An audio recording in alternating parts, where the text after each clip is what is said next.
Halo guys, gimana kabarnya? Udah siap lihat Nike tumbang belum tahun ini?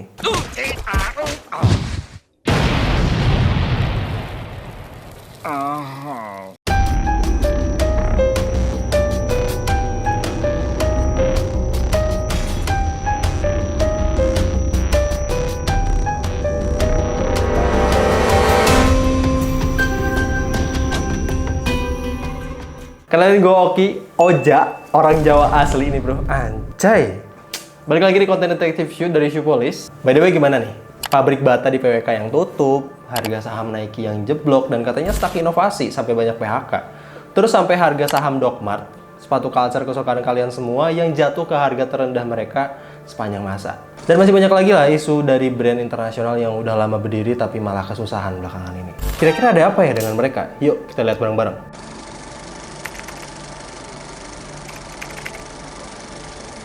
But in terms of the brands, because I mean, we talk. I think we were talking a couple weeks ago about Hoka. Like when some analyst went to Central Park and he ended up was counting the number of shoes and said that I forgot what determination he came to. Something like Adidas was losing. But the idea was that there are so many more brands now to choose from. Whether you're a serious runner or whether you're just doing it for fashion, you have a lot more options than just Nike. Kita sedikit flashback ke tahun kemarin di mana pasar sepatu internasional ini cukup bikin gue penasaran. Mulai dari kehadiran Oka dan On yang obok-obok pasar sepatu olahraga internasional, yang bahkan hype-nya ini kerasa banget belakangan ini. Revenue Adidas di tahun 2023 yang minus setelah 3 dekade lebih selalu untung, walaupun per hari konten ini dibuat, kondisinya udah lebih membaik lah. Ini semua nggak lepas dari faktor makro yang terjadi di dunia, mulai dari inflasi, kondisi geopolitik, perubahan perilaku konsumen, sampai isu sustainability jadi faktor yang bikin pasar industri alas kaki internasional tahun ini diramalkan bakal punya tantangan yang cukup sulit. Kita rangkum satu persatu berdasarkan sumber-sumber yang udah gua kumpulin. Kita mulai dari brand terbesar di dunia saat ini deh, Nike, Adidas, sama Puma nih, yang dimana ketiga perusahaan tersebut itu sepakat kalau tahun 2024 ini bakal jadi pasar yang menantang banget, terutama di segmen aparel olahraga, karena perilaku konsumen yang mulai berubah. Menurut Reuters nih, konsumen sekarang itu kebanyakan nyari sepatu yang value for money dan nggak bakal ngeluarin duit buat hal yang nggak penting-penting banget. Dan kebanyakan dari kita ini juga ngerasain kok, walaupun bukan karena nggak butuh sepatunya, tapi karena nggak punya duit aja sih. Nike yang lack of innovation, Adidas yang pusing karena nggak ada Yeezy. Yang jelas awal tahun 2024 ini memang menantang banget buat banyak brand besar. Tapi nggak berhenti sampai di situ, VF Corp alias induk perusahaan dari Vans juga ngawali tahun dengan cukup sulit. Dimana pimpinan perusahaan mereka, Matt Puckett, ini undur diri dari jabatan dan bikin saham mereka ini turun sekitar 6% di awal tahun ini. Belum lagi revenue mereka yang juga turun diakibatkan karena penjualan mereka di Asia, Amerika, sama Eropa ini turun. Tahu lah kalau di Asia, terutama Asia Tenggara, kenapa Vans ini revenue-nya turun. Banyak brand lokal ya, Bang? Betul! Maksudnya fans lokal kan?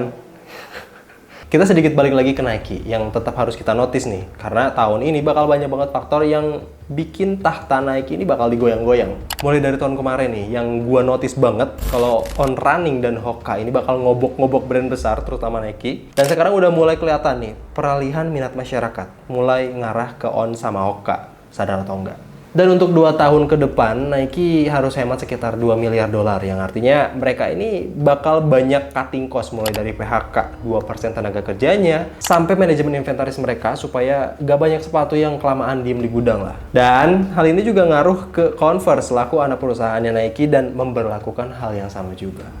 Jadi tungguin aja bakal banyak diskon-diskonan gila dari Nike dan Converse. Terus ada hal yang cukup lucu nih yang pengen gue bahas, dimana untuk pertama kalinya setelah 75 tahun, Adidas digantikan oleh Nike sebagai sponsor jersey timnas Der Panzer. German football and Adidas are breaking up. The German national team will no longer wear Adidas gear. Instead, it's going to sport the US Nike brand. Soalnya ini kayak why gitu, why? Kalau kita lihat kan Nike ini dengan Jordan atau Formula One dengan Red Bull-nya. Nah, Adidas dan Jerman itu udah seharusnya jadi identitas gitu. Dan siapa sangka Adidas dan Jerman ini bakalan berpisah. Ini buat gue jadi sesuatu yang lucu sekaligus miris gitu. Sebab akibatnya bakalan cukup panjang kalau dibahas. Cuman agak menarik bagaimana Adidas bisa putus cinta sama federasi sepak bola dari negara brand ini berasal. Kemudian ada Dr. Martin nih yang harga sahamnya ini jatuh ke all time low mereka di awal tahun ini. Padahal tahun kemarin mereka ini lagi tinggi-tingginya. Tapi ya namanya bisnis emang sengeri itu bro. Hari ini lu bisa di atas, besoknya lu bisa di bawah. Ya namanya dunia selalu berputar. Cuman Rapatar aja yang selalu di atas. Bahkan Docmart sendiri pun pesimis dengan prospek bisnis mereka di tahun ini yang kabarnya bakalan suram nih. Ada yang bilang ini karena Docmart kekurangan repeat order, karena sepatu mereka ini awet banget. Hoax sih, padahal memang selera pasar aja yang udah mulai berubah. Sedangkan produk mereka gitu-gitu aja dan yang suka-suka aja gitu. Ya nggak sih? Nah yang terakhir nih, yang masih hangat banget. Bata. Yang pabrik utamanya di Indonesia ini tutup, yang akhirnya bikin banyak tenaga kerja di sana ini harus kehilangan pekerjaan mereka. Para karyawan diberitahu manajemen perusahaan bahwa pabrik sepatu Bata Purwakarta tutup pada 30 April 2024 lalu. Pasca pemberitahuan penutupan pabrik, karyawan hanya bisa berkerumun dan konsolidasi dalam upaya mendapatkan hak-hak mereka. Tapi ini bukan berarti Batanya bubar di Indonesia ya. Jangan sampai salah kaprah kalian. Karena website resmi, retail, dan family shopnya Bata ini tetap ada kok. Penutupan pabrik ini juga dilakukan setelah 3 tahun terakhir Bata ini rugi miliaran rupiah. Padahal kalau kita lihat ke belakang, Bata ini selalu punya omset hampir 1 triliun tiap tahunnya. Nah tadi itu setidaknya beberapa fenomena yang lagi terjadi di pasar sepatu internasional sampai bulan Mei ini. Walaupun sampai konten ini dibuat, trennya lagi positif kok. Saham Nike yang perlahan mulai pulih, Adidas yang lagi sukses banget sama kolaborasi sambanya, sampai Puma yang berhasil dapetin pasar Amerika karena permintaan sepatu retro di sana lagi naik-naiknya. Yang jelas market sepatu internasional di tahun ini lagi nggak ketebak banget karena banyaknya faktor eksternal yang berpengaruh ke kondisi perusahaan mereka. Makanya pesimisme pasar kayak gini menarik banget buat kita bahas.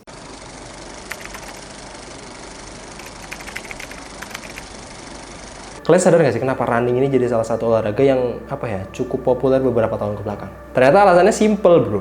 Analisa dari McKinsey bilang kalau kebanyakan orang sekarang ini lagi prefer ke olahraga yang gampang, nggak butuh banyak komitmen, dan bersifat sosial. Dan di Indonesia, running ini jadi salah satunya. Tapi kalau kita lihat di kacamata yang lebih luas nih, penelitian yang sama juga bilang walaupun minatnya cukup tinggi, banyak perusahaan tetap pesimis karena faktor makro kayak inflasi, kelebihan stok, sampai sustainability. Dan hambatan ekonomi, para konsumen juga bikin brand ini nggak bisa berlama-lama matok harga yang tinggi. Jadi kebanyakan dari mereka pasti bakal ngasih diskon ke produk-produk tertentu. Jadi masalah preferensi konsumen masih jadi faktor utama bagaimana mereka ini memilih produk tertentu. Ini berarti brand harus lebih berusaha buat menangin hati konsumen dengan promosi yang lebih seger, lebih fresh, lebih menarik lagi lah. Makanya New Balance yang nggak pernah kolaborasi aja, ini sampai FOMO untuk ningkatin penjualan mereka. Atau Adidas yang sampai kolaborasi dengan Messi, On sama Roger Federer, dan lain-lain. Banyak banget gimmick-gimmick marketing yang dijalanin sama brand-brand ini. Yang biayanya juga mahal, tapi feedbacknya juga nggak kaleng-kaleng. Terus yang nggak bisa ketinggalan juga ada pola perilaku konsumen yang lebih nyaman belanja di tempat yang multi brand kayak JD Sport atau Foot Locker. Yang jadi cara baru brand bisa ningkatin penjualan mereka di sana. Terus masalah inovasi nih, mungkin banyak dari kita yang mengagung-agungkan teknologi dari banyak brand. Tapi setelah gua pikir-pikir, kebanyakan dari kita ini keliru soal masalah inovasi ini. Termasuk gua yang suka banget sama On Cloud Monster atau Bang Dimas dengan Vibram 5 Fingers-nya. Padahal masalah inovasi teknologi baru ini memang impactful banget buat para atlet. Tapi buat kita yang olahraganya sekali seminggu atau kalau nggak mager aja, inovasi itu nggak dibutuhin, Jir. Makanya daripada teknologi baru, masyarakat ini lebih pengen desain yang baru atau bahkan model sepatu yang baru. Makanya di tahun kemarin, On Running atau Hoka itu tune-in banget sama kondisi masyarakat yang pengen punya barang baru. Dan kalau ngomongin kasus terbaru soal Bata nih, apakah masalah inovasi produk ini ngaruh atau enggak? Jawabannya tetap ngaruh dong. Karena berdasarkan analisa dari petinggi perusahaan gua nih, selain karena saingan sama produk impor Cina yang jauh lebih murah, Bata ini cukup kesulitan di market sekarang karena kurang adaptif sama kondisi pasar yang ada. Dan branding mereka soal sepatu sekolah dan sepatu bapak-bapak itu terlalu melekat sampai hari ini. Yang akhirnya mereka cuma produksi sepatu yang gitu-gitu aja, desainnya gitu-gitu aja, sudah gitu-gitu aja, marketnya juga gitu-gitu aja. Jadi pasar mudanya nggak dapet bro. Kalian pasti ingat soal kasus Nike yang QC-nya jelek sampai ke konsumen terus viral di Twitter. Terus gue juga pernah nemu Adidas Yeezy yang dijual ternyata berjamur bro. Nah ini masih hasil penelitian McKinsey yang bilang kalau manajemen inventaris sepatu dari banyak brand ini masih jadi tantangan yang berat bagi banyak brand-brand besar. Artinya beberapa brand besar ini harus banyak melakukan evaluasi perencanaan produksi sepatu mereka supaya nggak kelebihan stok karena brand pun sadar kalau permintaannya itu lagi nggak stabil. Selain itu, manajemen inventaris ini juga bikin brand nggak perlu terlalu sering ngasih diskon ke sepatunya karena udah lama ngendap di gudang. Walaupun kalau kita mah ya senang-senang aja kalau ada diskonan kayak gitu ya. Tapi ingat bro, harus beli di distributor resminya atau beli di store resminya. Jadi kalau ada diskon-diskon yang dari luar store resmi atau distributor, tahu lah barang apa. Terus masalah yang ramai banget yang di luar sana tapi nggak terlalu dipeduliin di sini, yaitu sustainability atau keberlanjutan. Di luar negeri bro, regulasi dan aksi dari para korporasi besar ini untuk masalah keberlanjutan ini lagi digedor banget. Kalian tahu lah kayak Nike Move to Zero, Adidas X Parley, Allbirds, dan masih banyak lagi. Jadi contoh komitmen brand untuk nunjukin kalau mereka ini mendukung keberlanjutan. Bukan cuma target-target ambisius kayak Nike yang tahun 2025 nanti produknya nggak bakalan pakai lem, atau Adidas yang udah mengubah ribuan botol plastik dari laut buat jadi apar sepatu. Lebih dari itu, mereka ini dituntut buat ngatasin masalah sosial dan tata kelola operasi rantai pasokan produknya. Banyaknya desakan kayak gitu menurut McKinsey menunjukkan kalau permintaan untuk produk ramah lingkungan ini lagi tinggi-tingginya. Terakhir nih, masalah yang cukup serius ini soal geopolitik bro. Kita semua tahu lah ya, perang sampai hari ini masih terjadi. Kondisi ini ngaruh banget ke prospek bisnis brand besar ke depannya. Dan kita tahu kalau ada brand yang terafiliasi dengan negara tertentu, terutama Israel, yang pasti bakal jadi bulan-bulanan konsumen soal hak asasi manusia. Makanya kita dengar kabar kalau Puma berhenti jadi sponsor Israel tahun ini. Sedangkan Adidas jadi brand yang membela Yahudi dari kasusnya dengan Kanye West. Dan kondisi ini berpengaruh banget buat kondisi brand di tahun ini. Yang jelas, penyebab dan tantangan yang gue jabarin ini bisa dibilang sekilas informasi yang bikin tahun ini tuh bakalan jadi tahun yang sulit banget bagi banyak brand, bahkan yang terbesar sekalipun. Dan ini pun pasti berpengaruh sama keputusan pembelian kita yang harus banyak menimbang terlebih dahulu, apalagi orang-orang yang suka mendang-mendingin sesuatu.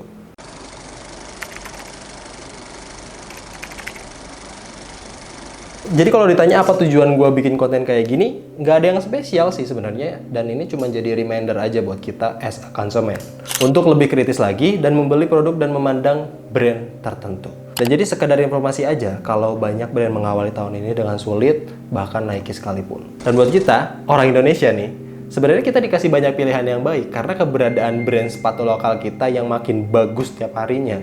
Walaupun brand lokal ini masih ngandelin negara lain untuk produksinya, tapi kita sebagai warga Indonesia juga tetap harus dukung upaya mereka buat majuin brandnya dulu untuk bisa lebih mandiri ke depannya. Perubahan perilaku konsumen alias kita semua ini memang jadi penentu arah banyak brand ke depannya. Desakan ekonomi yang nggak menentu bikin konsumen kita ini jadi skeptis dan banyak bikin pertimbangan dalam membeli sepatu, yang bikin mereka ini jadi pinter. Tahu outlook perusahaannya, komitmen masa depannya kayak gimana, bahkan haluan geopolitiknya ini bisa jadi tolak ukur kalian into ke brand itu atau enggak. Dan pertanyaannya, kalian pinter atau enggak nih? Canda ya bro, santai-santai. Nah, tinggal kita tunggu aja sih, walaupun sampai pertengahan tahun 2024 ini para brand besar performing well, itu pun nggak menutup pesimisme mereka semua tentang masa depan di tahun ini. Dan banyak informasi yang bisa jadi belum sampai ke kita semua dan cuman brand yang tahu. Jadi mari kita lihat bareng-bareng, apa sih yang brand besar bakal lakukan untuk konsumen mulai dari sekarang. Gue Oki pamit undur diri, jangan lupa